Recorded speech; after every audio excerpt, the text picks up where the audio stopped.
자, 그럼 이제 우리 16페이지 10번부터 보도록 할까요? 자, 10번. 대부분의 식중독 세균이 발효하지 못하는 온도대는 대부분의 식중독 세균이라고 얘기를 했죠. 그래서 대부분의 식중독 세균이 바로, 그러니까 모든 애들을 다 이걸 만족시킬 수는 없긴 하지만, 대부분의 세균이, 식중독 세균이 발효하지 못하는 온도 1번에 있는 3.5도씨가 가장 적합해요. 여기 보기 중에서는.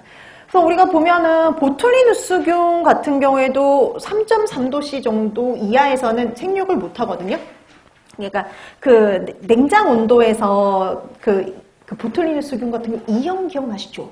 2형 같은 경우에는 저온에서도 증식이 가능하거든요. 5도씨에서도 증식이 가능하지만 3.3도만 돼도 생육이 못해요. 생육을 못합니다. 그래서 보통 보툴리누스균의 생육을 억제를 하기 위해서는 3.3도씨 이하로 보관해라 라고 얘기를 해요. 2형 같은 경우 예방하기 위해서.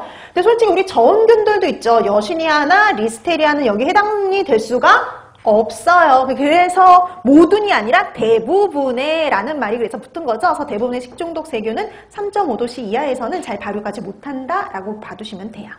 자, 그래서 10번의 답 1번이 되겠고요. 그 다음에 온도와 또 관련해서 우리 위험온도대라고 했던 거 기억나시죠? 그래서 미생물이 증식하기 쉬운 온도대를 의미하고요. 특히 잠재 유해 식품, 시간 온도 관리가 필요한 식품은 위험온도대에 장시간 노출이 되어서는 안 됐었는데요. 보통 그 위험온도대는 5에서 60도씨라고 생각을 하시면 되고요. 그 다음에 이렇게 5에서 60도씨에서 얼마 이상 이제 노출이 안 되는 게 좋으냐면 2시간 이상은 노출이 되지 않는 게 제일 좋긴 하죠.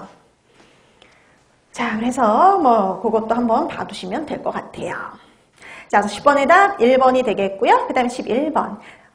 저기 산화환원 전이 문제예요. 식품의 산화환원 전이값에 대한 설명입니다. 옳지 않은 거. 솔직히 이 산화환원 전이값에 대해서 여태까지 이렇게 막 되게 자세하게 시험 문제에 나온 적이 한 번도 없긴 해요. 근데 최근에 다른 지역에서 경상도 지역에서 이와 관련된 문제가 나온 적이 있고요. 그다음에 뭐 기사나 이제 산업기사에서도 최근에 이와 관련된 문제가 좀 구체적인 문제가 나온 적이 있어서 조금 그 이론 시간에 또 자세히 좀 다뤄드렸었죠. 요 파트를. 그래서 오늘 나누렸던 프린트 11페이지 우선 한번 다시 기억을 되살리고, 얘는 기억을 좀 되살리고 갈 필요가 있어요. 그렇죠? 자, 한번 다시 한번 정리해 드릴게요. 자, 산화환원 전이 한번 보시면은요.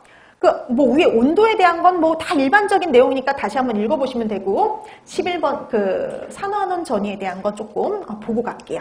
자, 산화환원 전이 그러면 어떤 물질이 전자를 잃고 산화된다든지 그 다음에 전자를 받고 환원되라는 경량의 강도를 나타낸 것이라고 보시면 돼요. 그래서 하나의 물질이 전자를 잃거나 아니면은 전자를 얻으려는 경량을 측정한 값 이렇게 얘기하기도 합니다.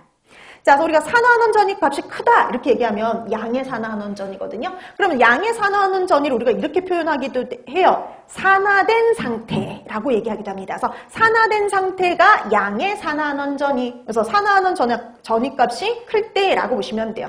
이럴 때는 이제 전자를 얻으려는 경향이 강해집니다. 그 다음에 이런 경우니까 이 양의 산화환원 전일 적에는요, 호기성 미생물이 잘 발육해요. 그래서 여러분 이때 보면은 나중에 가면 이게 좀 어느 정도 눈에 보이는데요. pH가 낮은 경우.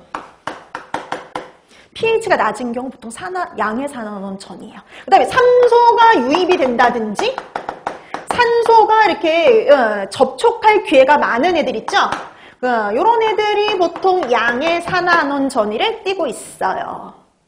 여러분 이게 이 pH가 낮아진다는 건 수소이온이 많아진다는 거잖아요. 플러스 이온.